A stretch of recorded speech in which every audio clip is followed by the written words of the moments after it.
berkat rahmat serta bimbingannya, sehingga kita kembali berkumpul di tempat ini dalam keadaan yang sehat. Yang saya hormati Ibu Kepala Sekolah, yang saya hormati pula Bapak Ibu Dewan Guru, rekan guru hebat. Nah, hari ini sekali lagi terima kasih sudah meluangkan waktu untuk mendukung kegiatan saya. Terima kasih. Ya, kita langsung hari ini saya akan berbagi kepada Bapak Ibu guru sekalian untuk menyebarkan pemahaman dan pengalaman budaya positif, yaitu aksi nyata pada modul 1.4, yaitu tentang budaya positif. Kita langsung saja Bapak Ibu. Sebelumnya saya mengucapkan selamat datang para guru hebat. Mari belajar bersama, berkolaborasi, saling mendukung demi mewujudkan disiplin positif di sekolah kita tercinta ini. Ya. Nah, ada beberapa hal yang kita pelajari, yaitu yang pertama adalah konsep utama modul budaya positif, yaitu yang pertama adalah perubahan paradigma belajar, yang kedua disiplin positif, yang ketiga kebutuhan dasar manusia, yang keempat motivasi perilaku manusia, yang kelima posisi kontrol restitusi, yang keenam keyakinan kelas, dan yang terakhir adalah segitiga restitusi.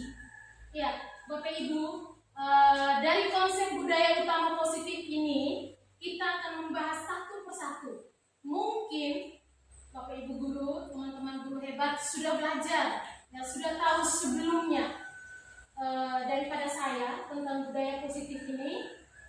Di sini saya tidak sedang menggurui, ya, tidak menggurui teman-teman Bapak Ibu guru hebat atau merasa lebih hebat, tetapi saya hanya berbagi dan mengajak kita untuk sama-sama belajar. Ya, kita akan bahas satu persatu. Yang pertama adalah pembelajaran dengan paradigma baru. Mungkin sebelumnya pembelajaran dengan paradigma baru dirancang berdasarkan prinsip pembelajaran berdiferensi, sehingga setiap siswa dapat belajar sesuai dengan kebutuhan dari tahap perkembangannya untuk mewujudkan profil pelajar Pancasila. Ya, di situ ada profil pelajar Pancasila. Ya. Mungkin sebelumnya kita sudah melaksanakan pembelajaran kelas secara klasikal, ya. Artinya kita jarang memperhatikan perbedaan dari setiap masing-masing siswa kita di kelas, ya. Kita anggap sama rata semuanya. Dari pembelajaran paradigma baru ini, apalagi sudah masuk ke implementasi kurikulum merdeka, bahwa pembelajaran itu harus berdiferensiasi.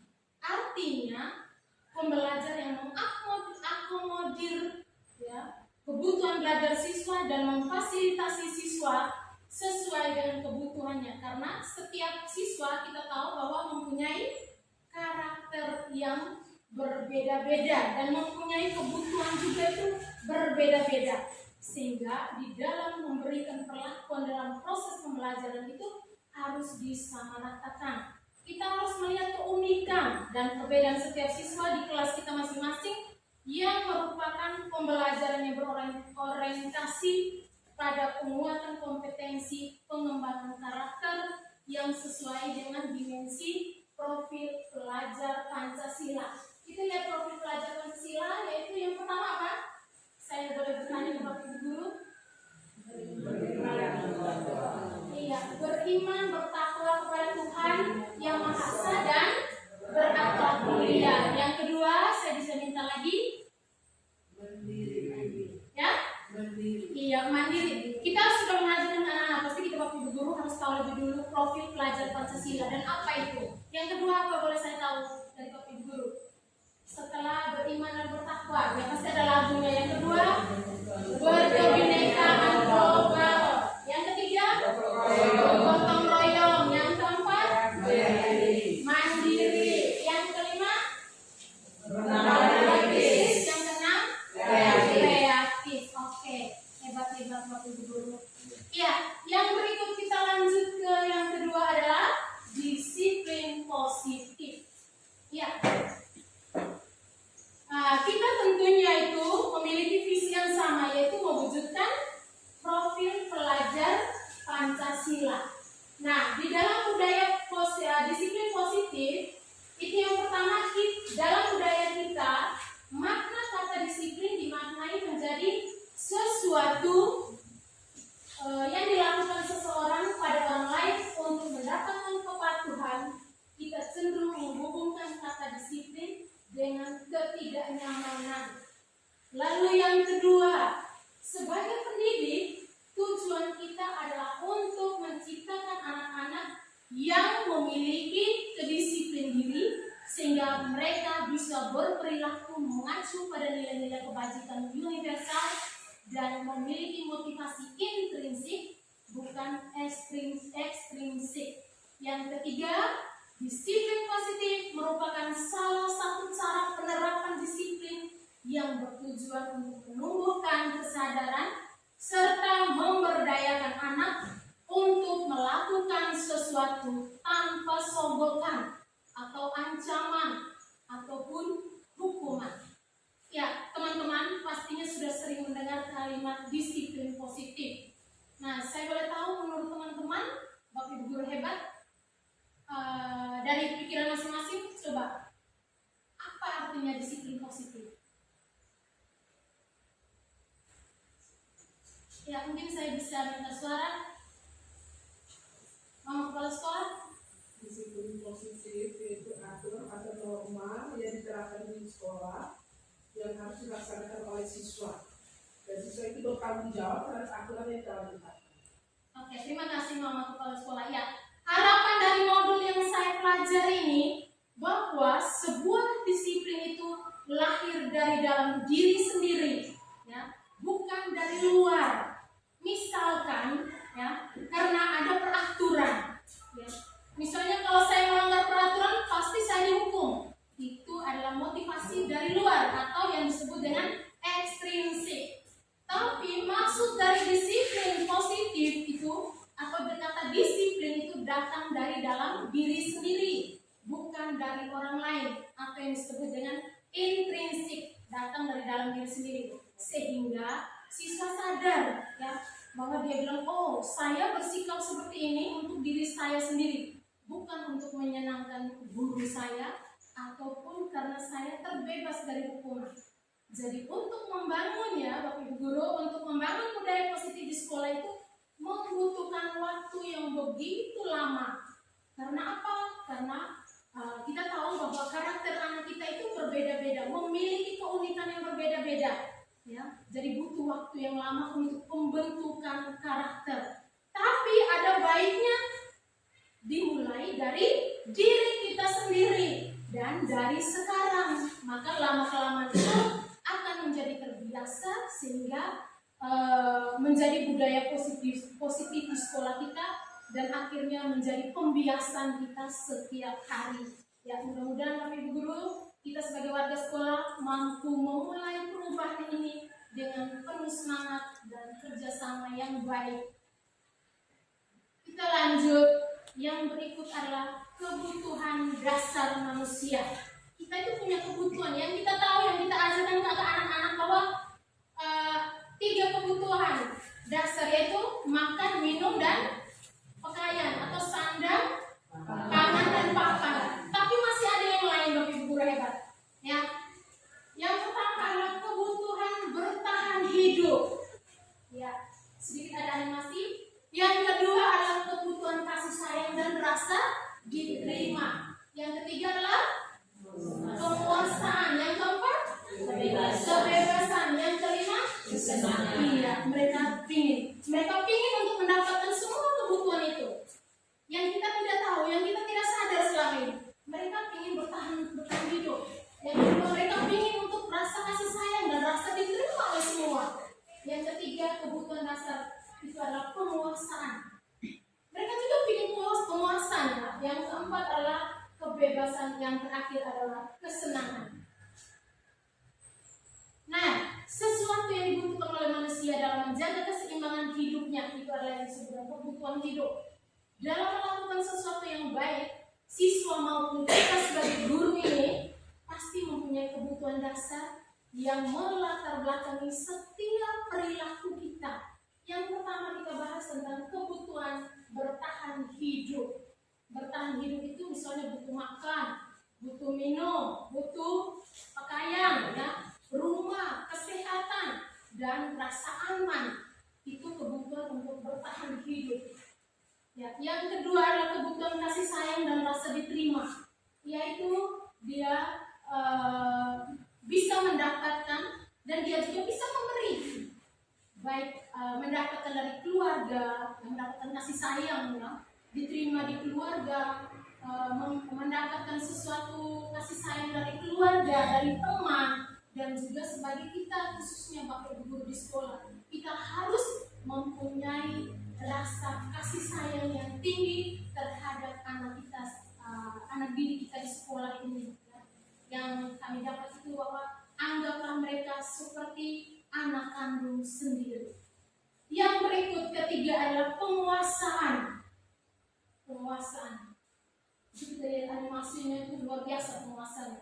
Itu kebutuhan pengakuan atas kemampuan, berhubungan dengan kekuatan untuk mencapai sesuatu atau menjadi kompeten, terampil, harus diakui atas prestasinya, harus didengarkan, dihormati, dianggap berharga, menang sendiri, ingin menjadi yang terbaik. Contohnya, ya, siswa dia selalu ingin menjadi pemimpin, tetapi mereka suka mengamati sebelum mencoba hal itu, ya, dan merasa kecewa bila melakukan kesalahan. Itu ciri-ciri dari penguasaan.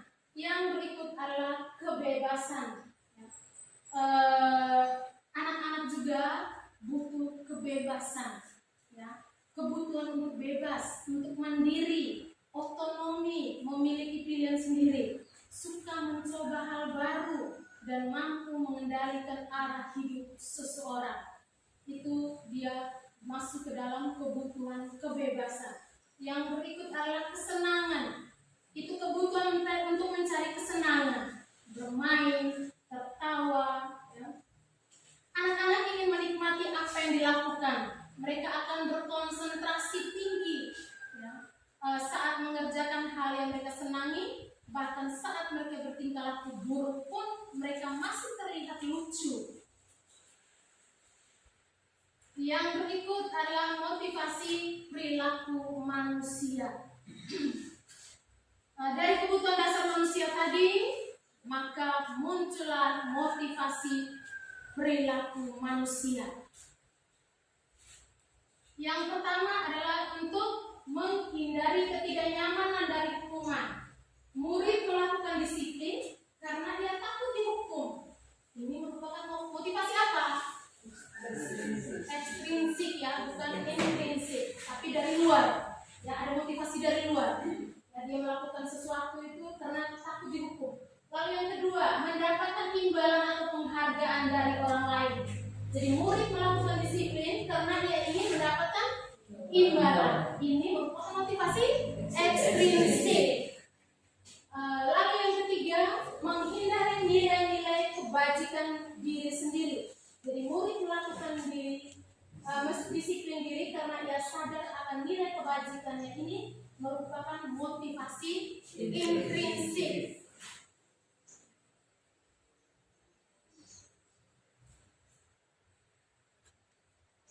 Oke.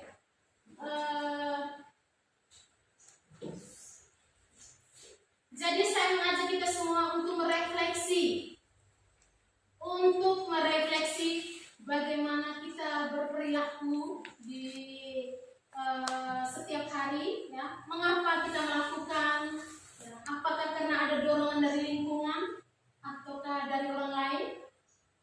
Ya, saya mengajak kita untuk merefleksi diri, ya. Kadang-kadang kita melakukan sesuatu itu untuk menghindari rasa sakit atau ketidaknyamanan, tapi juga karena untuk mendapatkan apa? Apa yang kita mau, seperti senyuman dari orang lain, imbalan, ujian, iya, atau pengakuan. Nah, itu yang kita lakukan. Sebenarnya tidak disarankan untuk itu, ya. Lalu yang berikut adalah konsep disiplin dengan identitas gagal. Ini konsep disiplin yang kita terapkan, tetapi identitasnya akan gagal, ya. Itu yang pertama adalah hukuman. Kita lihat yang hukuman. Hukuman itu akan menyakitkan, tidak nyaman, merasa takut, lalu memaksa, ya. Lalu murid tidak menyembunyikan kesalahannya, dia merasa tidak jujur. Lalu murid menjadi rendah diri. Lalu yang kedua adalah penghargaan. Itu yang pertama itu adalah kita memberikan penghargaan itu tidak efektif, ya. Yang kedua adalah dia akan merusak hubungan atau sifat iri. Atau yang berikut adalah mematikan kreativitas, lalu menghukum dengan sistem ranking, lalu merampas hak menghargai dirinya. Bapak Ibu guru hebat, hukuman itu bersifat tidak terencana, ya. Tetapi dengan tiba-tiba anak tidak tahu apa yang akan terjadi dan tidak dilibatkan saat kita membuat peraturan itu hanya untuk guru yang menciptakan peraturan itu. Tapi anak-anak tidak tahu dia berbuat salah, kita datang langsung. Karena kita tidak melibatkan dia untuk membuat suatu kesepakatan. Apa yang kamu buat, konsekuensinya seperti ini. Tapi kita buat sendiri. Jadi anak tidak tahu. Hukuman bersifat satu arah, artinya itu. Ya, dari pihak guru yang memberikan dan murid tentunya hanya menerima hukuman itu tanpa melalui kesepakatan atau pengarahan dari kita Bapak Ibu guru. Hukuman yang diberikan itu dapat berupa fisik maupun psikis. Murid disakiti oleh perbuatan atau kata-kata kita.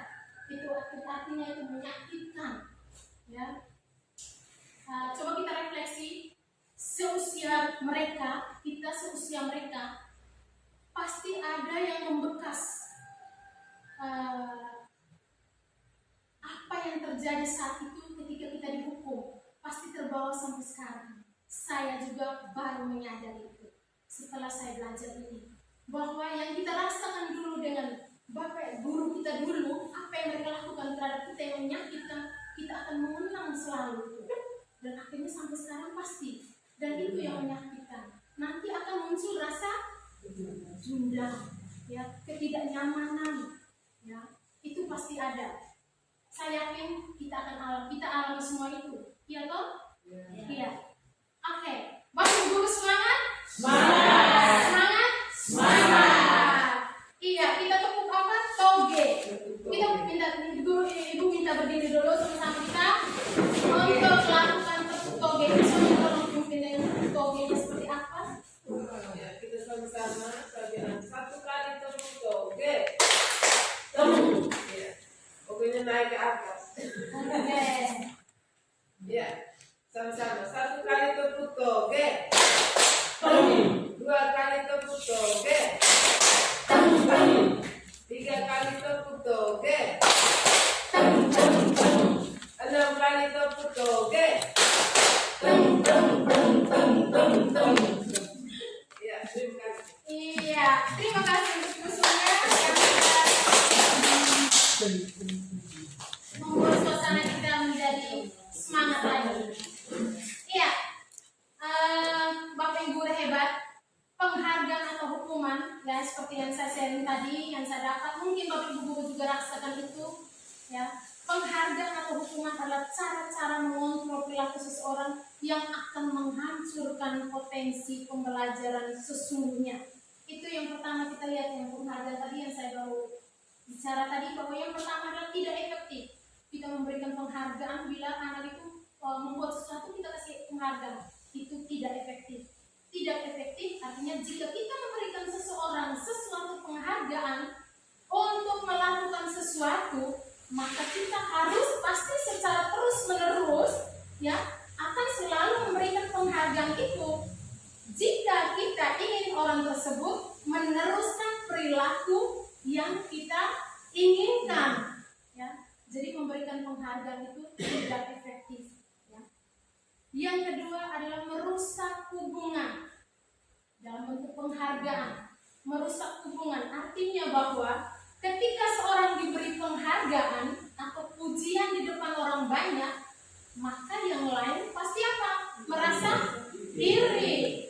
Ya, dia akan merasa iri, ya. Dan tidak menyukai, sudah pasti tidak akan menyukai orang tersebut. Benar tidak? Iya, dia tidak akan menyukai orang tersebut. Mereka yang percaya bahwa mereka tidak memiliki kesempatan untuk mendapatkan penghargaan, dan tentunya mereka akan berhenti untuk mencoba.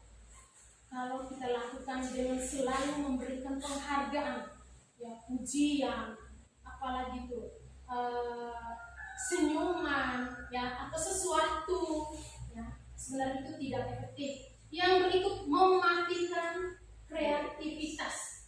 Artinya murid-murid hanya berpikir tentang hadiah atau penghargaan yang bisa mereka dapatkan apabila mereka berhasil menulis, misalnya menulis sebuah puisi. Oh, kalau engkau bisa menulis puisi, ibu akan berikan hadiah atau ibu akan berikan bintang misalnya. Ya, di sini diajarkan tidak seperti itu, ya. Misalnya menulis puisi tadi, maka kreativitas mereka akan berkurang jika dibandingkan dengan yang tidak diberitahukan dengan hadiah yang mereka terima. Jika kita tidak memberitahukan hadiah yang mereka terima, pasti kreativitas mereka akan lebih tinggi. Mereka akan lebih semangat lagi untuk berusaha, ya, secara mandiri. Mereka menulis puisi dengan kata-kata yang begitu indah. Pokoknya mereka akan lebih kreativitas lagi. Tetapi kalau kita memberikan penghargaan, pujian atau penghargaan saja sesuatu, maka mereka, kali ini saya buat sudah dapat harga, minggu depan lagi harus dijanji, kalau tidak ya sudah, ibu kan tidak janji saya penghargaan, ibu tidak janji saya hadiah, maka saya tidak buat lagi. Jadi itu mematikan kreativitas anak. Lalu yang berikut adalah menghukum dengan sistem ranking, ya, menghukum dengan sistem ranking, ya. Tadi hanya karena memang, ya, kita sudah menjadi seperti itu, ya, ibu kepala sekolah, bahwa kita harus membuat rankingan anak, biar anak itu mungkin menurut kita bahwa termotivasi, dia lebih semangat lagi, prestasinya lebih meningkat lagi di jenjang yang berikutnya. Tetapi menghukum dengan sistem ranking sebenarnya itu tidak boleh memberikan rankingan di rapor. Karena apa? Ya, misalnya siswa yang mendapatkan ranking, misalnya, atau yang tidak, ya, dia akan merasa apa pastinya? Minder. Benar tidak? Ya, dia akan merasa minder. Pasti dibully temannya, diejek, pasti, ya toh? Atau pulang rumah dia dimarahi oleh orang tuanya. Kau ini tidak belajar, bagaimana ini? Hanya urus makan, bermain, segala macam, anak disalahkan. Padahal anak butuh kesenangan, kebebasan. Nah, lalu dimarahi orang tua, dan tentunya pasti orang tua akan merasa gagal untuk mendidik anak. Itu, ya, seperti itu. Jadi menghukum dengan sistem ranking tadi, akibatnya anak dibully, diejek oleh temannya, pasti di keluarganya pasti juga diejek, diolok lagi, dibully. Orang tuanya merasa gagal untuk mendidik mereka. Lalu yang berikut adalah merampas hak menghargai dirinya. Contohnya saat anak belum bisa membaca, ya. Contoh, awalnya hanya satu kata. Misalnya pertama dia bisa satu kata, tapi beberapa hari kemudian dia membaca satu kalimat. Akhirnya pasti dia akan apa? Bangga, ya toh? Dia akan bangga dengan dirinya sendiri. Tetapi apabila kita memberikan penghargaan, Bapak Ibu, misalnya, oh, kamu sudah bisa membaca satu kalimat, ya. Sekarang Ibu berikan kamu misalnya es krim yang kecil. Ibu akan berikan kamu es krim. Nah, atau hadiah lainnya. Nah, dia merasa bahwa sebenarnya dia merasa sudah puas dengan apa yang dia sudah puas, bangga dengan apa yang dia sudah miliki tadi, bahwa dia sudah bisa baca. Yang pertama hanya satu kata, tetapi di hari berikut satu kalimat. Itu dia sudah puas, sudah bangga, dia sudah rasa bangga. Tetapi dengan kita memberikan hadiah dia tadi bahwa kita sudah merampas apa? Hak menghargai dirinya. Sebenarnya dia sudah menghargai dirinya sendiri, ya. Tetapi kita rampas dengan memberikan hadiah, ya. Nah, bahwa dia pasti akan bilang bahwa ibu, saya ini sudah puas untuk menghargai diri saya sendiri. Kenapa harus kasih saya hadiah? Berarti penghargaan ini yang harus dapatkan apa yang saya cari. Akhirnya untuk dia mau kreativitasnya, untuk mau lebih berdaya juang lagi, dia akan malas. Tentu dia tidak akan mau. Padahal dia sudah dapatkan kepuasan dirinya itu. Dia sudah rasa bangga dengan dirinya. Tidak perlu kita kasih penghargaan lagi. Iya.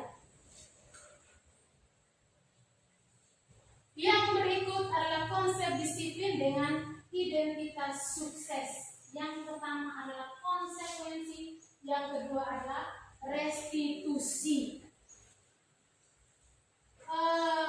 Konsekuensi itu yang pertama adalah penguatan dalam jangka pendek.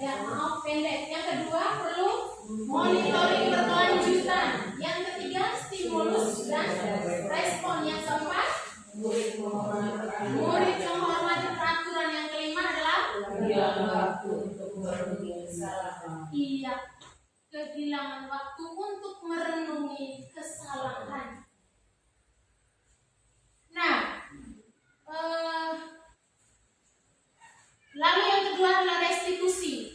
Itu yang pertama adalah murid bertanggung jawab untuk perilakunya. Yang kedua, yang ketiga, yang keempat, yang kelima adalah terima kasih Bapak Ibu sudah bantu saya untuk membaca. Nah, konsekuensi pasti kita pernah dengar kata itu. Apabila siswa melakukan kesalahan, konsekuensinya pasti dia harus bertanggung jawab, ya, dan memperbaiki apa yang dia lakukan. Misalnya, ya, ada satu di kelas, berarti konsekuensinya apa? Iya, terima kasih. Dia pasti akan membersihkannya, ya. Dia mengepelnya. Pasti kita menyuruhnya untuk membersihkan. Itu konsekuensi yang harus dia buat. Ya, lalu kita lihat yang pertama adalah konsekuensi dalam jangka pendek. Artinya bahwa siswa yang kita beritahu tentang konsekuensi tadi, dia akan tahu, tapi jangka pendeknya karena belum tertanam dalam dirinya, karakter baiknya itu belum tertanam dalam dirinya. Yang kedua, monitoring. Siswa yang kita dimonitoring tadi itu artinya dengan apa yang kita sudah beritahu kepada dia tadi untuk membersihkannya, apakah sudah dibersihkan atau belum. Bukan hanya kita bilang setelah kau tumpahkan, nah sekarang kau harus bersihkan. Konsekuensinya ya, engkau harus bersihkan itu, bersih. Nah, kita harus apa? Kita harus monitoring, selalu ada di dalam saat dia membersihkannya. Tetapi kalau kita tinggalkan dia pergi, belum tentu dia buat atau tidak. Nanti dia akan terulang lagi. Dia tidak konsekuen dengan apa yang dia sudah lakukan itu. Yang berikut adalah stimulus dan respon. Kita sebagai guru menyuruh siswa tadi, kita beritahu siswa tadi untuk membersihkan. Sekarang kamu bersihkan. Pasti responnya bilang apa? Oh iya ibu, iya saya akan membersihkan. Jadi stimulus kita memberitahukan dan anak itu respon bahwa iya ibu, saya akan membersihkan. Nah, yang berikut murid pasti tentu akan menghormati peraturan. Yang berikut yang kelima adalah kehilangan waktu untuk merenungi kesalahan. Karena dengan konsekuensi yang kita berikan, maka kita tidak memberikan kesempatan kepada anak tersebut untuk berpikir, untuk merenung bahwa sebenarnya saya harus meminta maaf dulu ke temannya yang tadi airnya ditumpahkan, yang saya tumpahkan itu. Sebenarnya saya harus, kita beri kesempatan kepada dia untuk merenung bahwa oh iya saya salah, saya tadi tumpah salah minumannya, berarti saya harus meminta maaf kepadanya. Tetapi kita apa? Kita tidak memberikan kesempatan, kita langsung buru-buru. Kau sudah tumpahkan minuman, sekarang juga bersihkan. Nah itu kita tidak memberikan kesempatan untuk merenungi kesalahan.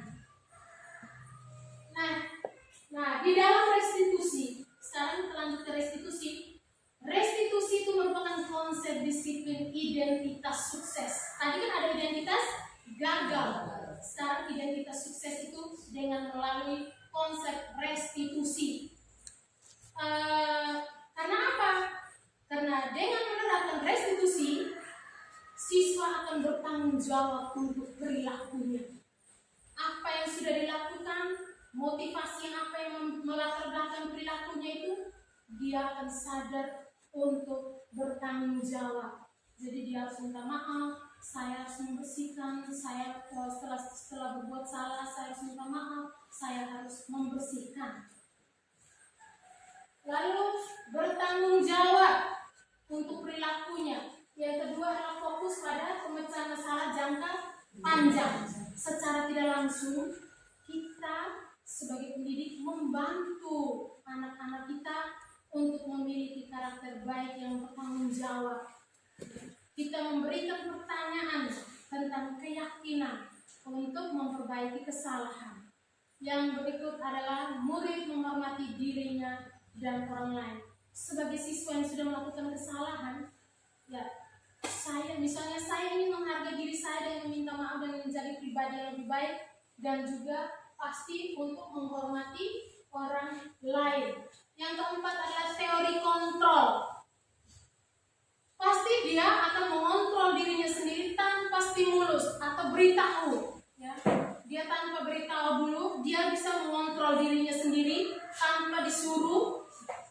Misalnya tadi untuk menumpahkan tadi itu, dia bisa mengontrol dirinya sendiri tanpa disuruh, ya, untuk membersihkannya. Dia sudah memiliki kesadaran diri untuk mengendalikan dirinya sendiri. Misalnya, saya harus minta maaf, saya harus membersihkan. Itu yang harus disarankan untuk kita, bahwa yang kita terapkan nanti itu adalah restitusi. Nanti seperti apa kita akan dapatkan sebentar lagi. Lalu yang berikut, murid bersemangat memperbaiki kesalahan.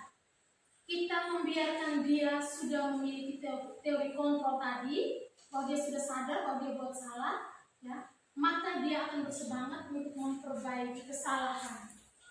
Oke, kita lanjut. Yang berikut adalah konsep disiplin pendekatan restitusi. Nah, ini yang harus kita terapkan di sekolah kita. Dan saya mohon Bapak Ibu guru hebat semua ini, ya, mari kita belajar sama-sama tentang konsep disiplin dengan pendekatan restitusi. Ini yang disarankan kita untuk menerapkan di sekolah. Mudah-mudahan pendekatan sebuah cara menanamkan disiplin positif pada murid. Pengertian, kita tahu dulu pengertian restitusi. Kita minta baca sama-sama. Restitusi adalah kondisi dari murid untuk memperbaiki kesalahan mereka, sehingga mereka bisa kembali pada kelompok mereka dengan karakter yang mulia. Iya, itu adalah restitusi. Proses menciptakan kondisi bagi murid untuk memperbaiki kesalahan, ya, untuk memperbaiki kesalahan mereka sehingga mereka bisa kembali kepada kelompok mereka sendiri dengan karakter yang lebih kuat lagi. Lalu ada ciri-ciri restitusi. Itu yang pertama adalah bukan untuk menebus kesalahan, tetapi untuk belajar dari kesalahan. Yang kedua adalah memperbaiki hubungan. Ya. Yang ketiga, tawaran, bukan paksaan. Yang keempat, menuntun untuk melihat ke dalam diri sendiri. Kita menuntun anak itu untuk melihat ke dalam diri sendiri. Apa yang harus dia perbaiki. Yang keempat adalah mencari kebutuhan dasar yang mendasari tindakan. Yang kelima, fokus pada karakter, bukan tindakan. Yang berikut adalah menguatkan dan fokus pada solusi. Jadi Bapak Ibu guru hebat, restitusi itu sangat-sangat membantu murid menjadi lebih memiliki tujuan, ya, lebih memiliki disiplin positif, memulihkan memulihkan dirinya atau bisa memaafkan dirinya ya setelah berbuat kesalahan, dan mengajak murid untuk bekerja sama untuk mencari jalan keluar atau solusi dari masalah, dan berpikir tentang siapa diri mereka dan bagaimana mereka harus bersikap kepada orang lain. Yang pertama, kita lihat bahwa bukan menebus kesalahan, tetapi belajar dari kesalahan. Ya, siswa bukan untuk menebus kesalahan, tapi belajar dari kesalahan dengan memperbaiki dirinya untuk lebih baik lagi. Misalnya, dia merusak sesuatu dan kita memberitahunya untuk membayar atau memperbaiki kerusakan tersebut atau meminta maaf, tentu dia akan fokus pada hal-hal yang membuatnya untuk terhindar dari masalah, bukan pada hal-hal yang membuatnya menjadi lebih baik. Karena biasanya setelah dia membayar, dia memperbaiki atau dia meminta maaf, ya, dia pasti akan rasa ya sudah selesai, lega sudah saya. Dan dia tentunya hanya sebentar saja, sudahlah saya sudah minta maaf, saya sudah perbaiki, berarti selesailah sudah masalah saya sudah lega. Ya. Dia lupa akan kesalahannya. Apa yang dia buat tadi, dia akan lupa dengan begitu cepat. Tetapi tidak menunjukkan bahwa dirinya itu menyesal dan atau dia ingin menunjukkan dirinya itu untuk memperbaiki kesalahan atau rasa menyesal. Tidak seperti itu. Lalu yang kedua, memperbaiki hubungan. Itu dengan penerapan restitusi tadi. Memperbaiki hubungan itu bahwa untuk restitusi bisa untuk memperbaiki, bisa juga untuk mempererat hubungan dengan orang lain, dan murid bisa jujur pada dirinya sendiri, merenungkan, memulihkan diri, dan berpikir tentang apa yang mereka bisa lakukan untuk menggantikan kerugian yang mereka sebabkan kepada orang lain yang mereka sakiti. Itu untuk memperbaiki hubungan dengan menerapkan konsep restitusi. Yang ketiga adalah tawaran, bukan paksaan.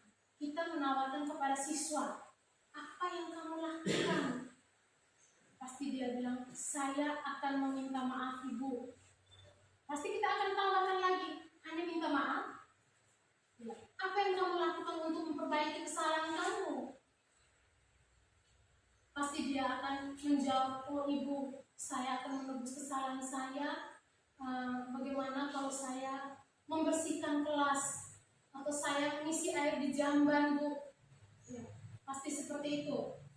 Jadi pembicaraannya itu bersifat mengajak, bukan ancaman atau mengancam. Awas ya, kalau kau tidak lakukan ini, awas. Nah, itu bukan seperti itu. Di dalam penerapan restitusi tidak seperti itu. Jadi kita harus dengan mata melotot, dengan tunjuk jari, ya. Kamu harus melakukan ini, kalau tidak, kamu akan seperti ini. Ya.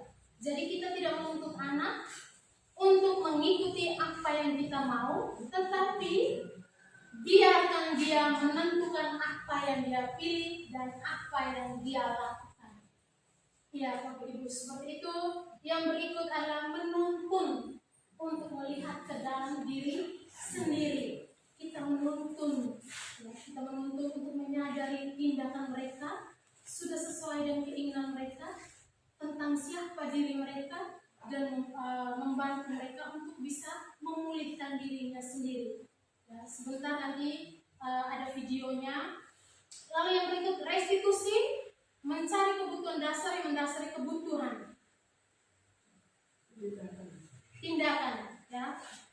Kalau murid tahu bahwa setiap orang punya kebutuhan dasar harus dipenuhi, maka akan sangat membantu sehingga mereka berbuat salah, mereka akan sadar kebutuhan apa yang sedang mereka cari. Contoh tadi menumpahkan minuman tadi, mungkin dia sudah bosan. Kita jangan langsung datang langsung, kau ini dobrak meja, kenapa kau tidak ini? Harus tumpahkan ini minuman teman punya.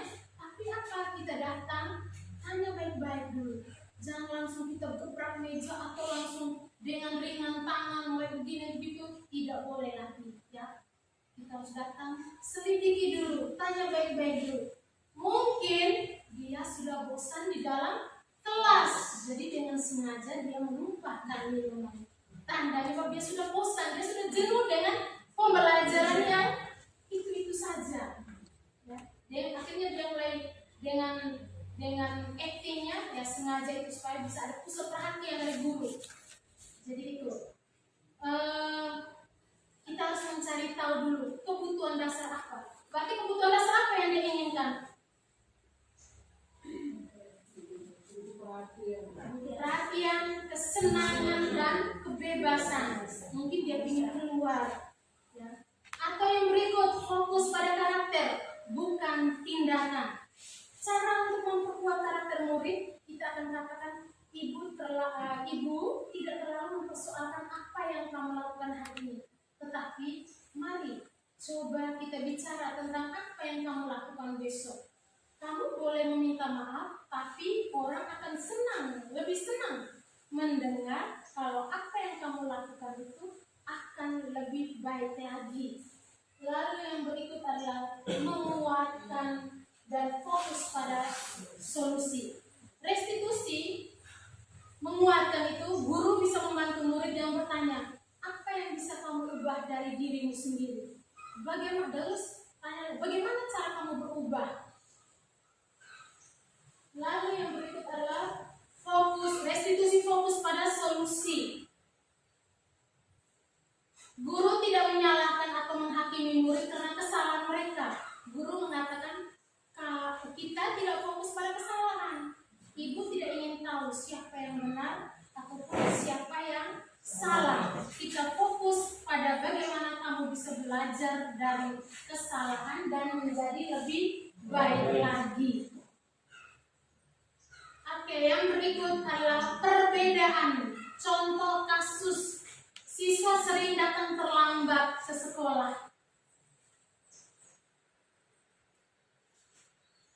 Ya, itu contoh kasus itu siswa sering datang terlambat itu. Ada 3 konsep tadi, hukuman, konsekuensi, dan restitusi.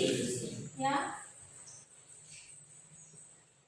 Yang pertama, guru menghukum siswa tersebut misalnya dengan hormat bendera, ya, selama 10 menit. Itu hukuman, masuk ke dalam hukuman. Atau berlutut, ya, itu adalah hukuman yang rasanya akan sakit, ya, menyakitkan.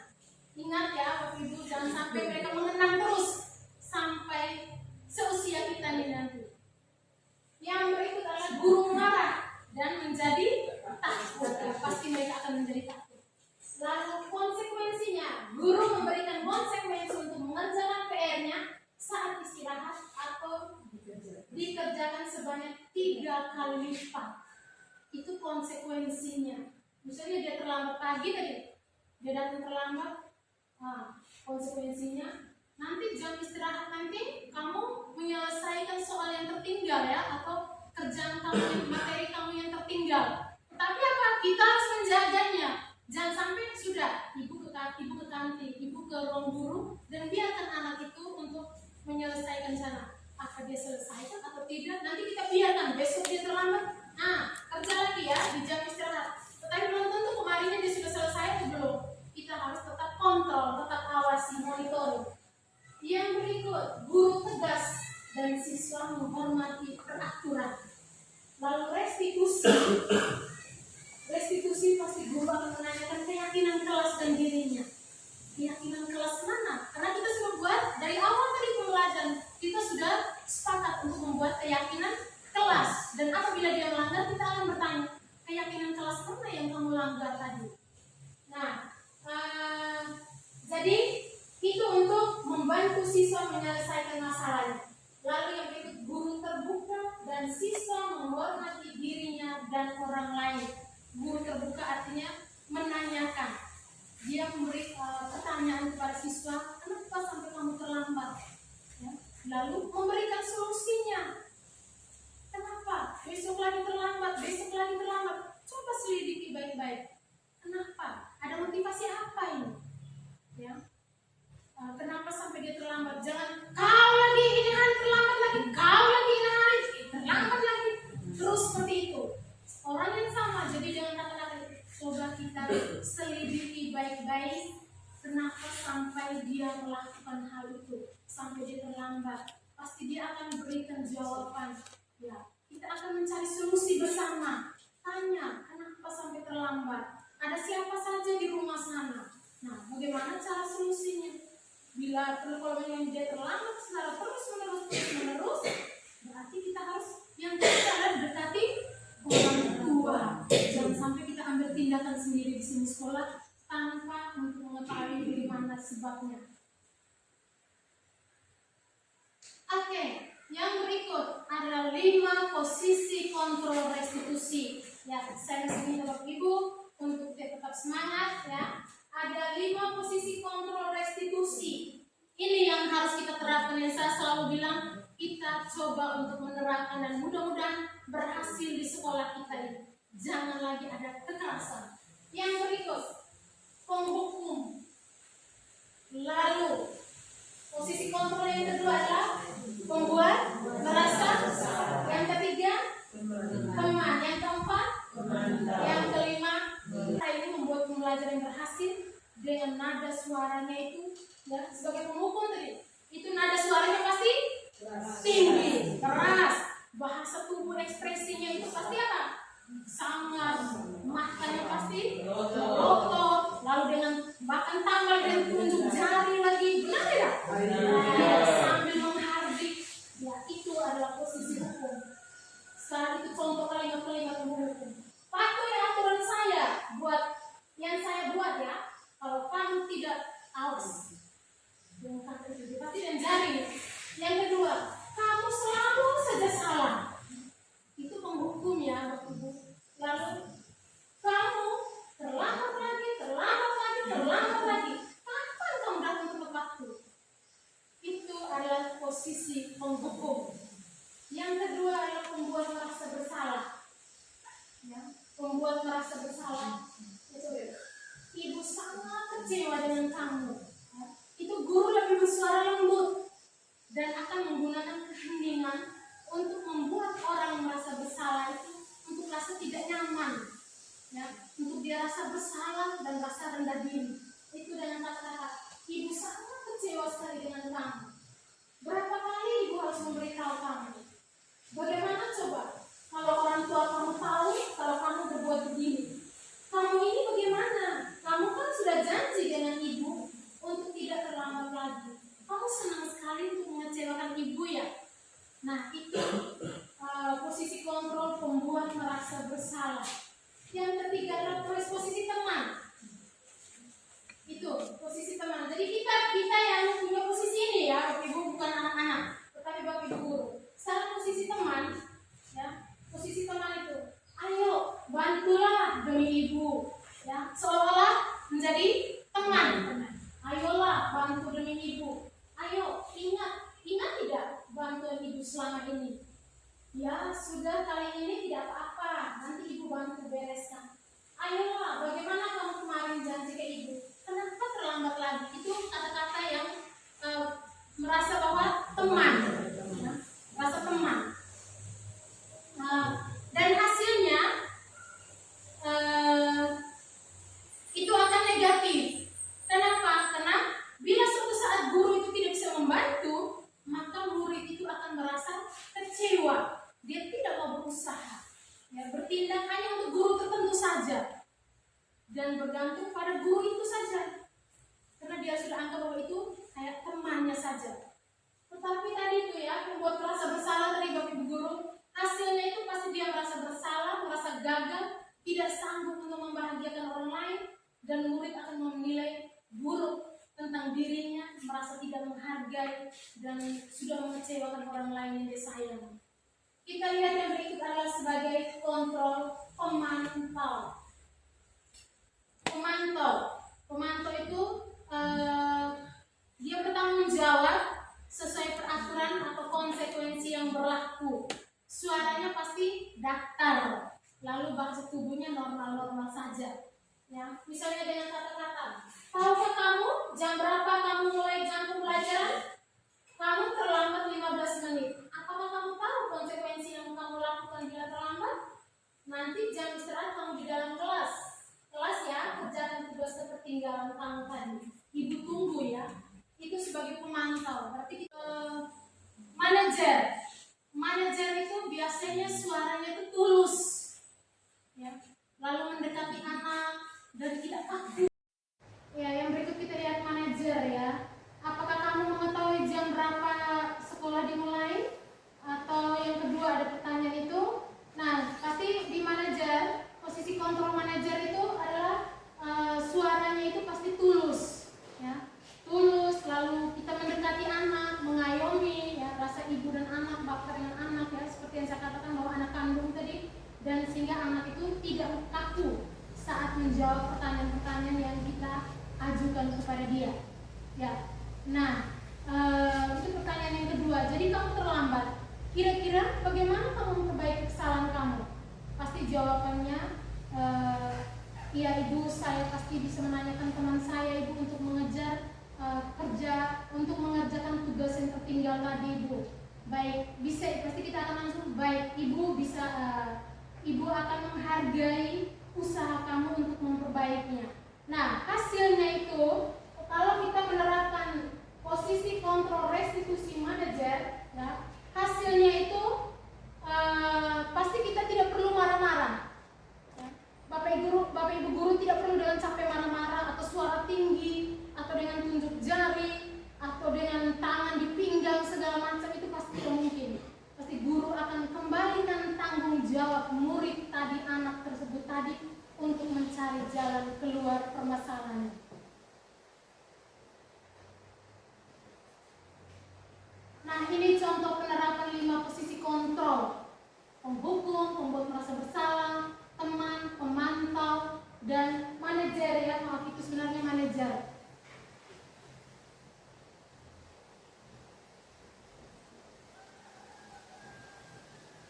Nah, kita lanjut, yaitu keyakinan kelas. Mengapa keyakinan kelas? Mengapa tidak peraturan kelas? Misalnya, pertanyaan pemantik itu, ya, yang saya ada di layar itu, yang saya buat itu, mengapa kita memiliki peraturan tentang penggunaan, itu pertanyaan pemantik ya. Mengapa kita memiliki peraturan tentang penggunaan helm pada saat mengendarai kendaraan roda 2 atau motor? Itu masuk ke peraturan atau keyakinan? Peraturan. Kenapa? Kalau kita tidak menggunakan helm pasti selamat atau tidak? Tidak selamat. Atau yang kedua, mengapa kita memiliki peraturan tentang penggunaan masker dan mencuci tangan setiap saat? Itu masuk ke kesehatan atau ke keselamatan? Kesehatan. Ya. Misalnya helm tadi, itu masuk ke peraturan. Ya. Makanya dia bilang mengapa tidak keyakinan kelas, tapi peraturan tidak. Mengapa tidak peraturan kelas saja? Contoh saja seperti itu. Peraturan menggunakan helm. Itu hanya kita ikuti aturan. Terserah kita mau gunakan atau tidak kan? Terserah saja, ya toh? Ya. Kalau mau ingin untuk selamat, gunakan helm. Itu kita itu merupakan peraturan. Ya toh? Kalau kau ingin untuk menggunakan helm ingin selamat, berarti kau yakin untuk selamat.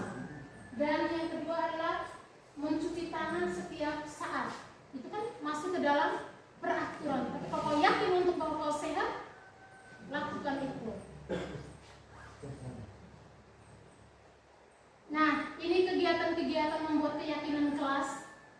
Ya, jadi yang saya lakukan itu membuat keyakinan kelas itu, yang pertama berdiskusi tentang peraturan.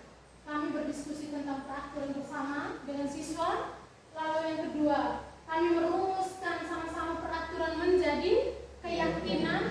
Lalu yang ketiga, kami menempelkan keyakinan kelas, tapi kami tulisnya di papan saja, di papan tulis saja.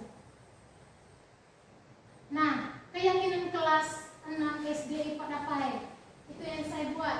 Ya, yang pertama adalah disiplin waktu. Yang kedua, belajar dengan antusias, semangat dan percaya diri. Yang ketiga, saling menjaga kebersamaan dan keindahan. Yang berikut, Saling menghormati sesama. yang berikut, Menghargai guru atau teman yang sedang berbicara. yang keenam, Selalu menerapkan NKS. ya, senyum, sapa, salam, sopan dan santun. Yang berikut adalah membaca dan menulis sebagai budaya literasi. Itu yang saya terapkan di kelas 6 yang kami buat bersama, kami sepakati bersama.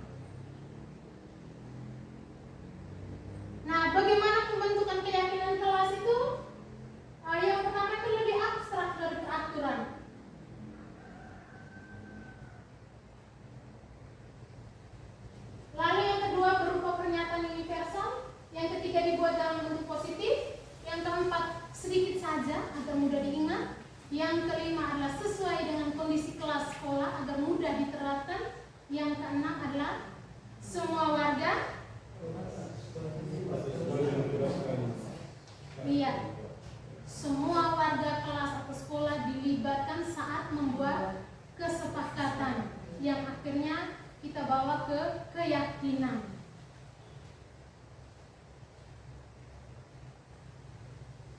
Itu tentunya kita yang pertama bertanya, ya, berdiskusi, tanyakan pendapat murid tentang masalah apa yang akan dihadapi, harapan untuk di kelas, ya, pendapat murid tentang kelas impian, apa yang mau mereka impikan untuk kelasnya.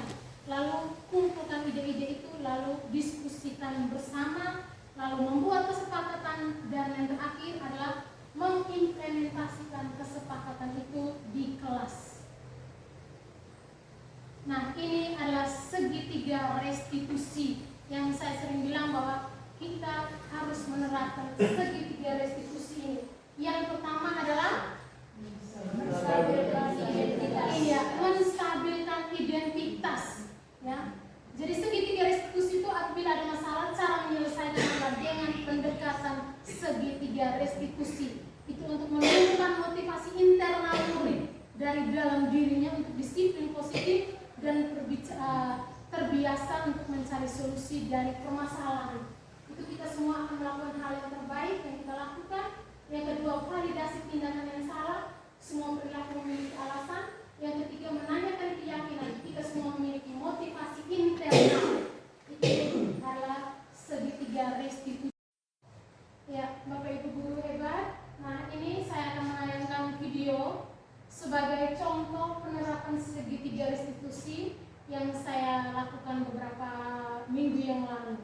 Kita tonton bersama ya.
disiplin positif, hendaknya guru memiliki standar kepribadian, profesional, dan sosial yang baik, di mana guru mampu berefleksi pada posisi kontrolnya saat ini bagaimana perjalanan dirinya sebagai seorang among atau posisi manajer, ya, yang menuntun murid-murid menjadi insan yang mandiri, merdeka, dan bertanggung jawab.